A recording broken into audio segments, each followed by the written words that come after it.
Baik, selamat pagi. Assalamualaikum warahmatullahi wabarakatuh. Waalaikumsalam. Yang saya hormati Waalaikumsalam. Bapak Rahmat Gunawan SPI MSI selaku penguji dan yang saya hormati Bapak Dr. Andes Haji Bahrun MSI selaku coach. Dan selamat datang saya ucapkan kepada Ibu Indriani Dauda selaku mentor dari Ibu Ririn Novianti Monarfa dan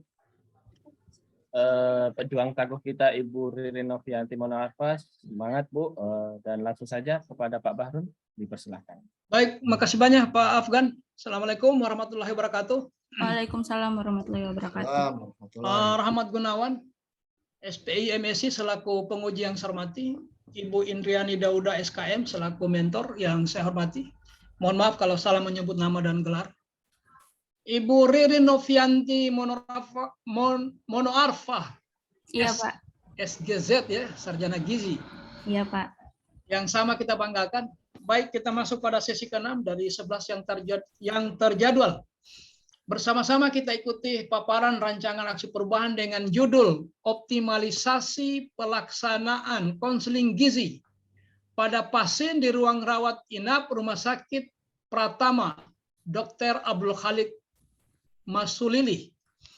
Yep. Ibu Ririn, waktu kita terbatas, maka paparan ini tidak lebih dari 10 menit. Dimulai dari sekarang, saya silahkan. Iya Pak, terima kasih. Saya izin share screen Pak. Ya.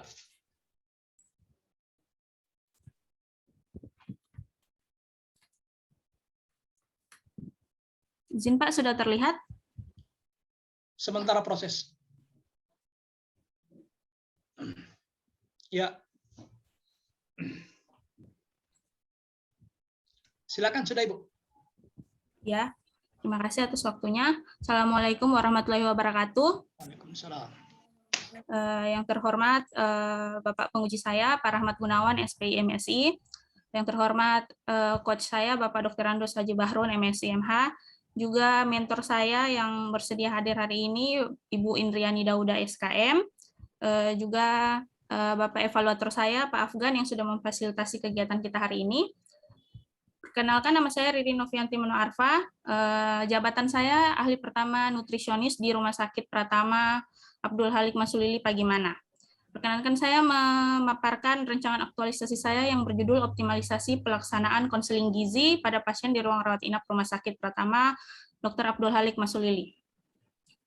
Berdasarkan keputusan Menteri Pendayagunaan Aparatur Negara nomor 23 tahun 2001, ada 44 uraian tugas pokok dan fungsi untuk nutrisionis ahli pertama.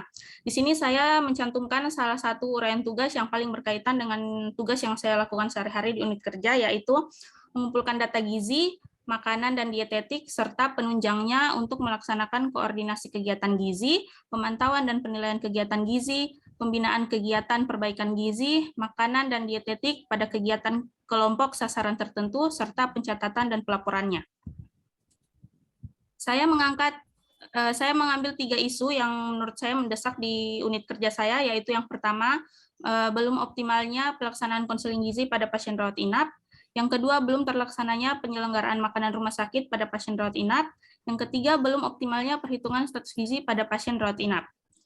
Ketiga isu tersebut saya analisis menggunakan metode APKL, menggunakan Likert scale dengan skor 1 sampai 5, 5 untuk yang paling mendesak. Setelah dianalisis, saya mendapatkan isu yang paling mendesak atau isu prioritas, yang itu yang nomor 1, belum optimalnya pelaksanaan konseling gizi pada pasien di ruang rawat inap. Setelah ditemukan isu prioritasnya, saya melakukan analisis penyebab masalah menggunakan diagram Fishbone. Seperti dilihat pada slide, ada 4 penyebab yang mengakibatkan belum optimalnya pelaksanaan konseling gizi pada pasien. Keempat penyebab tersebut saya coba susun penyelesaian masalahnya, yaitu dengan yang pertama, belum adanya formulir konseling gizi, saya akan membuat formulir konseling gizi. Lalu yang kedua, belum adanya SOP konseling gizi tersebut, saya akan membuat SOP konseling gizi. Yang ketiga, masih kurangnya media edukasi gizi. Karena itu saya akan mencoba membuat media edukasi, dalam hal ini berupa banner. Yang ketiga, petugas sudah terbiasa melakukan konseling tanpa media. Media-media yang sebelumnya akan saya buat, saya akan sosialisasikan agar bisa digunakan bersama nantinya. Berikut rencana kegiatan yang akan saya lakukan. Yang pertama itu persiapan kegiatan. dengan tahapan kegiatan yang pertama melakukan konsultasi dengan direktur, yang kedua konsultasi dengan mentor, yang ketiga melakukan konsultasi dengan kepala ruang rawat inap. Ketiga tahapan kegiatan ini berkaitan dengan mata pelatihan nilai-nilai dasar, yaitu berorientasi pelayanan, akuntabel, kompeten, harmonis, loyal, adaptif, dan kolaboratif. Kegiatan ini juga berkontribusi terhadap pencapaian misi Pemda yang nomor 1 dan nomor 1 membangun sumber daya manusia berkualitas, produktif, dan sejahtera. Juga misi nomor 6 yaitu mewujudkan tata kelola pemerintah yang bersih, transparan, dan akuntabel. Kegiatan ini juga diharapkan dapat menguatkan nilai-nilai dasar ASN yang biasa disingkat berakhlak.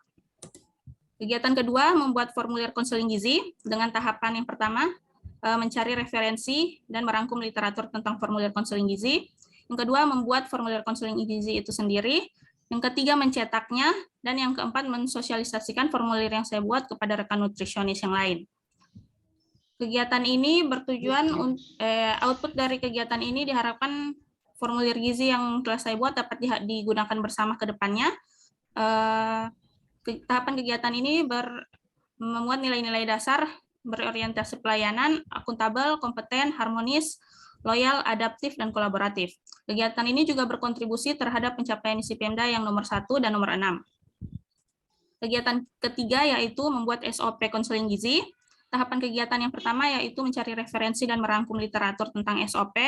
Yang kedua membuat SOP-nya, lalu yang ketiga mencetak SOP tersebut, dan yang keempat mensosialisasikan SOP konseling gizi yang telah dibuat kepada sesama rekan nutrisionis saya. Tahapan kegiatan ini berkaitan dengan nilai-nilai dasar ASN yaitu berorientasi pelayanan, akuntabel, kompeten, harmonis, loyal, adaptif, dan kolaboratif, dan juga berkontribusi terhadap pencapaian misi Pemda nomor 1 dan nomor 6. Kegiatan keempat yaitu membuat media edukasi, dalam hal ini berupa banner. Tahapan kegiatan yang saya lakukan adalah yang pertama mendesain bannernya, yang kedua mencetak, dan yang ketiga memasang banner di ruang rawat inap. Kegiatan keempat ini berkaitan dengan nilai-nilai dasar ASN yaitu berorientasi pelayanan, akuntabel, kompeten, harmonis, loyal, adaptif, dan kolaboratif. Kegiatan ini berkontribusi terhadap misi Pemda yang nomor 1 yaitu membangun sumber daya manusia yang berkualitas, produktif, dan sejahtera. Kegiatan kelima adalah implementasi pelaksanaan SOP konseling gizi. Tahapan kegiatan yang pertama adalah meminta izin kepada petugas jaga di ruang rawat inap. Yang kedua, menyiapkan alat dan media konseling gizi. Yang ketiga, melakukan konseling gizi pada pasien. Tahapan kegiatan ini berkaitan dengan nilai-nilai dasar, yaitu berorientasi pelayanan, akuntabel, kompeten, harmonis, loyal, adaptif, dan kolaboratif. Yang terakhir, kegiatan ke-6 yaitu evaluasi kegiatan. Tahapan kegiatan yang akan saya lakukan yaitu menyusun instrumen evaluasi pelaksanaan SOP. Yang kedua, melakukan evaluasi pelaksanaan SOP. Yang ketiga, membuat laporan hasil evaluasi tersebut. Kegiatan ini memuat nilai-nilai dasar ASN yaitu berorientasi pelayanan, akuntabel, kompeten, harmonis, loyal, adaptif, dan kolaboratif. Kegiatan ini juga berkontribusi terhadap pencapaian misi Pemda yang nomor 1 dan nomor 6. Ya, sekian pemaparan dari saya. Terima kasih atas waktunya. Assalamualaikum warahmatullahi wabarakatuh. Waalaikumsalam. Baik, makasih banyak Ibu Ririn, 7 menit. Ibu mentor yang saya hormati, kita sudah simak bersama paparan singkat dari Ibu Ririn Novianti Monwarfa. Bisa di stop share dulu. Baik, dari paparan tadi Ibu mentor dalam rangka mengoptimalkan kegiatan konseling gizi, kemudian Ibu Ririn menawarkan 2 gagasan. Yang pertama membuat SOP, kemudian membuat media edukasi.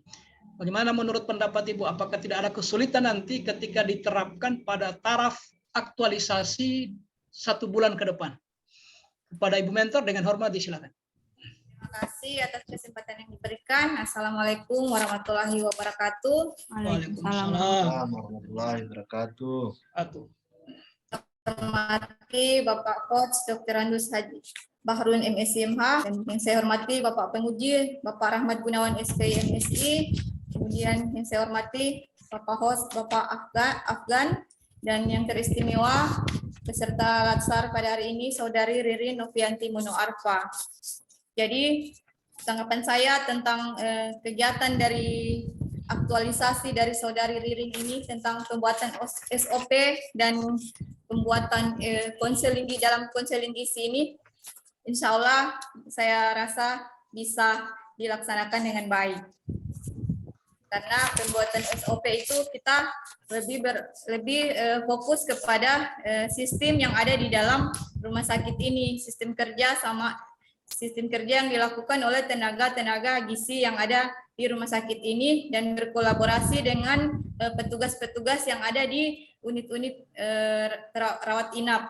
Karena Saudari Ririn ini lebih fokus ke konseling gizi yang ada di rawat inap. Dan untuk yang kegiatan konseling gizi, optimalisasi tentang konseling gizi kepada pasien itu, insya Allah juga bisa berjalan dengan baik. Karena mengingat itu juga sangat penting, karena mengingat Rumah Sakit Pratama ini merupakan rumah sakit yang terletak di kecamatan. Kebanyakan pasien yang datang di Rumah Sakit Pratama ini datang dengan tingkat pendidikan yang rendah dan pengetahuan juga yang rendah pula, apalagi tentang gizi ini. Jadi saya sangat-sangat mendukung rancangan aktualisasi dari Saudari Ririn ini demi perbaikan dan peningkatan pelayanan di rumah sakit. Jadi saya rasa hanya itu, insya Allah bukan hanya insya Allah rancangan aktualisasi yang diambil oleh Saudari Ririn ini bukan hanya sampai di tulisan saja, bisa diterapkan sampai selesai, bukan hanya sebatas sampai selama kegiatan latsar saja. Insya Allah bisa dijalankan sampai selesai setelah latsar ini. Terima kasih. Assalamualaikum warahmatullahi wabarakatuh. Waalaikumsalam. Baik, makasih banyak Ibu atas penguatan sekaligus harapan ke depan. Kita berharap gagasan ini efektif menyelesaikan isu dan yang paling penting bisa diimplementasikan pada saat aktualisasi. Mudah-mudahan dengan Ibu Mentor, dengan segala kewenangan yang Ibu miliki bisa membackup terutama penyusunan SOP-nya. Baik, sekali lagi makasih. Selanjutnya kepada Bapak Penguji dengan hormat disilakan. Ya, terima kasih. Yang saya hormati Pak Bahrun, Dr. Andus Bahrun, Haji Bahrun MSI selaku coach. Yang saya hormati Ibu Indriani Dauda SKM selaku mentor yang kita banggakan bersama. Serta kita Ibu Ririn Novianti Manuarfa. Iya, Pak. Sarjana gizi ya? Iya, Pak. Oke. Ibu Ririn aktivitasnya di rumah sakit. Iya, Pak. Rumah sakit mana itu? Di Luwuk? Di Kecamatan Pagimana, Pak. Rumah Sakit Pratama. Rumah sakit pertama. Oh, di kabupaten itu ada dua rumah sakit berarti ya? Iya. Bagaimana satu, di Luwuk satu? Di Luwuk satu, iya. Oke. Aktivitasnya memang di masalah gizi yang tempat beri makanan itu ya, makanan. Situ Iya, ya? Oke, pas. Ibu Ririn, judulnya apa tadi? Optimalisasi pelaksanaan konseling gizi di ruang rawat inap, Pak. Apa yang dioptimalisasi ini? Saya ingin melakukan perbaikan pada pelayanan konseling gizi yang selama ini sudah berjalan, diberikan biar lebih teratur dan terkoordinasi, Pak. Apa yang teratur, apa yang terkoordinasi? Iya, karena kan ini belum ada SOP-nya, dan belum ada formulir konselingnya. Jadi saya mau buat biar bisa lebih bagus koordinasinya. Pada prinsipnya pembuatan SOP untuk mengatur alur dari kegiatan Ibu Ririn di rumah sakit. Iya, Pak. Oke, pembuatan ditambah dengan media edukasi, Pak. Oh, media edukasi ya. Iya, betul. Ya. Ya, untuk SOP sendiri referensinya, Iya Pak. referensi SOP sendiri yang akan mau dimuat ini dapat dari mana? Saya mau lihat referensi dari rumah sakit di Luwuk dengan cari literatur dari internet mungkin Pak. SOP-nya untuk, saya masih bingung sebenarnya. Ini SOP-nya ini pemberian konseling gizi ini ada hubungannya dengan rawat inap ini bagaimana? Iya, pelayanan gizi itu kan ada beberapa kegiatan Pak. Kalau di rumah sakit ada pengukuran status gizi, pengukuran berat badan, tinggi badan, ada Ya. juga penyelenggaraan makanan, ada juga pemberian edukasi kepada pasien-pasien dengan penyakit yang beresiko mengalami gangguan gizi, masalah gizi seperti mungkin penyakit diabetes, hipertensi, kolesterol. Jadi target saya kepada pasien-pasien yang mengalami penyakit-penyakit yang beresiko mengalami masalah gizi, Pak. Terus kaitannya dengan banner ini, SOP-nya dibuat di banner? Iya, Pak. SOP-nya ini dibuat dalam buku, bentuk buku, atau langsung di banner juga disampaikan? Dalam buku, Pak. Kalau yang banner itu media edukasinya, bukan tentang SOP-nya, tentang sebuah penyakit begitu, Pak. Tentang ya. Terus yang dimuat di banner apa? Nanti saya akan lihat berdasarkan penyakit apa yang paling banyak masuk di ruang rawat inap. Terus saya buatkan salah satu banner mungkin tentang penyakit dan makanan-makanan apa saja yang boleh dan tidak boleh dikonsumsi oleh pasien dengan penyakit tersebut. Berarti di ruang rawat inap tertentu saja ini yang banner ini? Iya, kebetulan ruang rawat inap di Rumah Sakit Pratama ini cuma kelas 3 saja, Pak. Cuma ada terbagi ruang rawat inap laki-laki, perempuan, dan ibu melahirkan. Ya, banner ini di ruang inap yang mana nanti disampaikan? Saya taruh di jalan masuk mau ke di ruang tunggu, Pak. Oh, jalan masuk untuk di lorongnya, di selasarnya itu begitu maksudnya? Iya, jadi yang pasti dilewati sama pasien atau keluarga pasien. Oh ya, terus penyampaiannya penyakit tertentu. Sementara bagaimana cara mengidentifikasi? Saya masih bingung dengan isi dari muatan penyampaian edukasi dari isi banner ini. Artinya kalau kita bicara tentang penyakit tertentu, seandainya di sini adalah ruang isolasi TB paru, berarti TB paru inilah yang disampaikan melalui banner. Itu dalam benak saya. Jadi ketika kita beri di selasar, penyampaiannya ini penyampaian apa yang mau ditulis untuk mencakup semua penyakit yang bisa terkait dengan persoalan edukasi gizi tadi. Coba apa itu? Saya akan melihat dari riwayat pasien beberapa bulan terakhir, Pak, yang paling banyak penyakit apa yang masuk, itu yang akan saya buatkan media edukasinya. Bisa jadi diabetes, kan saya mungkin akan buat sekitar mungkin 2 atau 3, Pak. Jadi mungkin bisa mencakup beberapa penyakit. Ya. Untuk SOP-nya sendiri setelah pembuatannya itu akan disosialisasikan kemana? Ke rekan sesama nutrisionis, Pak. Kira-kira berapa lama bisa rampung SOP-nya? Pembuatan SOP-nya? Iya. Di minggu pertama, insya Allah, Pak. Di minggu pertama. Itu dalam bentuk buku yang detail atau dia dalam bentuk alur? Dalam bentuk, kalau berdasarkan referensi yang saya dapat, dalam bentuk bukan juga buku, alur pelaksanaan.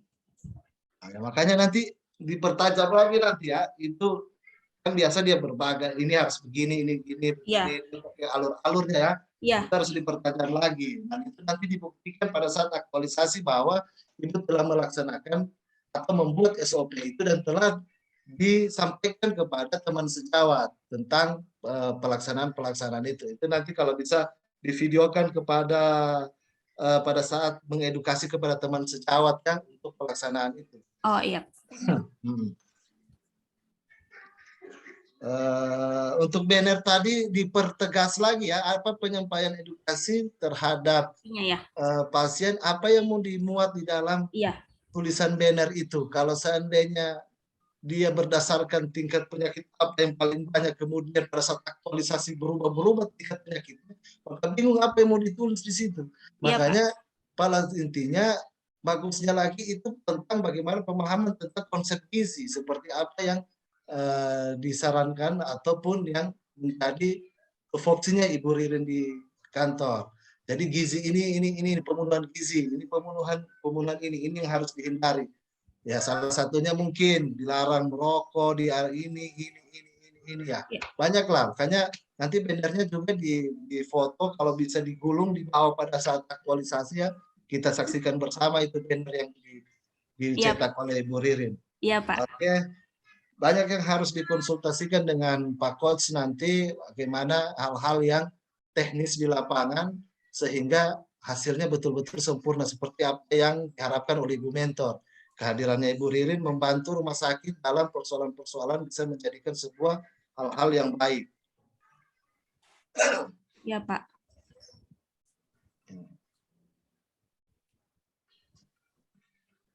Oke, nanti referensinya untuk SOP nanti dicantumkan di daftar pustaka ketika diaktualisasi nanti ya.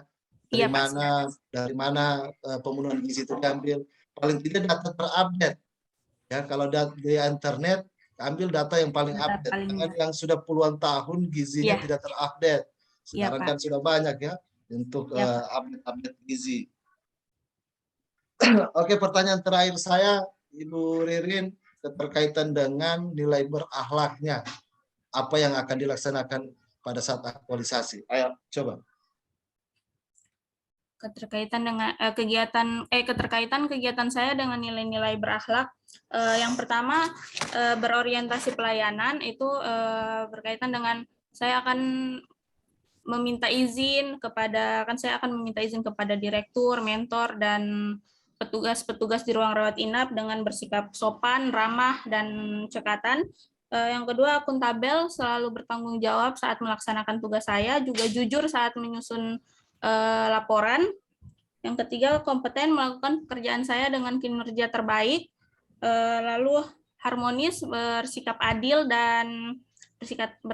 kepada pasien tanpa melihat latar belakang. Lalu loyal, berdedikasi dan berkontribusi dalam kegiatan yang saya lakukan untuk memajukan rumah sakit saya. Yang selanjutnya, adaptif, bersikap proaktif dan kolaboratif, bekerja sama dengan semua petugas dari segala unit, Pak.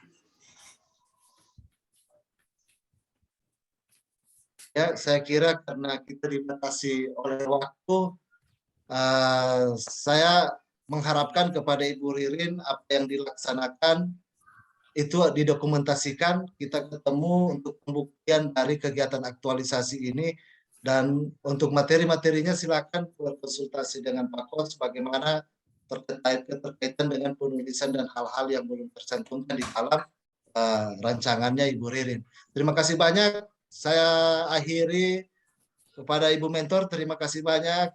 Saya kembalikan kepada Pak Coach. Terima kasih, Pak. Baik, makasih banyak Pak Rahmat sudah mendalami sekaligus menyempurnakan rancangan yang ada. Yang pertama nanti kontennya banners itu ya. Iya, Pak. Yes. Memang menurut jenis penyakit ya, kalau hipertensi yang direkomendasikan gizi ini, yang ini dilarang atau dibatasi. Begitu ya? Oh, iya. Oke, itu satu. Yang kedua, ada permintaan penguji nanti video sosialisasi ya. Ketika Ibu sosialisasikan bagus kalau dibuktikan dengan video ya. Iya. Oke. Yang berikutnya ini yang penting dari saya ya, karena 2 kali saya pengalaman mendampingi peserta yang menyusun SOP. Nah, cuma saya lihat ini timetable-nya ini Ibu bagus dari minggu pertama sudah membuat SOP. Nah, yang jadi masalah finalisasi SOP itu pakai rapat itu. Jadi tidak langsung ditandatangani Pak Direktur, tapi ada rapat tim untuk memastikan dia dilegalkan. Ya, Nah, di situ prosesnya agak panjang itu Pak Mentor. Sehingga kemarin itu yang terakhir yang provinsi 1 orang belum ditandatangan. Tapi kita minta surat dari direkturnya kenapa belum ditandatangan. Ternyata menunggu rapat terakhir untuk finalisasi untuk mengeluarkan nomornya. Nomor SOP sekian kemudian ditandatangani Pak Direktur. Jadi konsisten nanti dengan waktu yang Ibu susun ini, minggu pertama sudah mulai menyusun SOP, minggu kedua sudah konsultasi, finalisasi SOP, minggu ketiga implementasi, minggu keempat evaluasi. Gitu ya? Ya, baik, itu catatan dari saya. Saya ingin menyampaikan apresiasi dan terima kasih kepada Ibu Mentor di tengah kesibukan sempat datang berbagi bersama kami. Dan seminar ini menjadi tidak sah kalau Ibu Mentor tidak sempat hadir. Makasih banyak sekali lagi Pak Penguji sudah memberi masukan catatan penting, dan untuk Ibu Ririn segera ditindaklanjuti kemudian dibuatkan halaman persetujuan untuk dilaksanakan. Ya, jelas Pak. Ibu ya?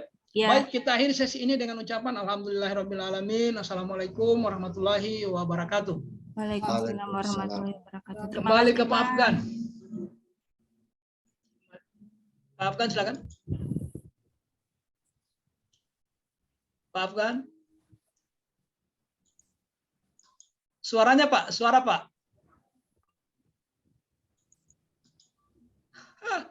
Audionya Pak Afgan, audio tidak terkedengaran. Ya. Kita simpulkan saja 1:30 kita kembali ke room. Begitu saja Pak Penguji. 1:30 kita kembali ya. Oke, siap. Bermasalah audionya beliau ini. Kita simpulkan saja.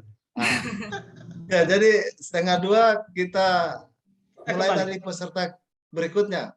Iya, insya Allah. Ya.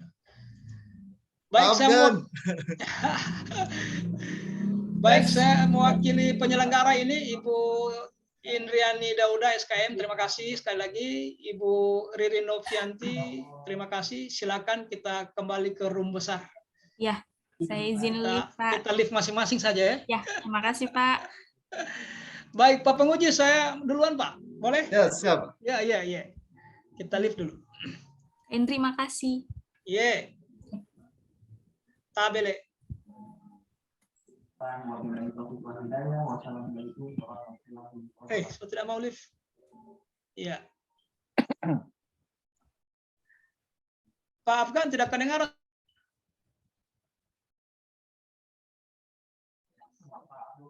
Baik, silakan matikan rekamannya.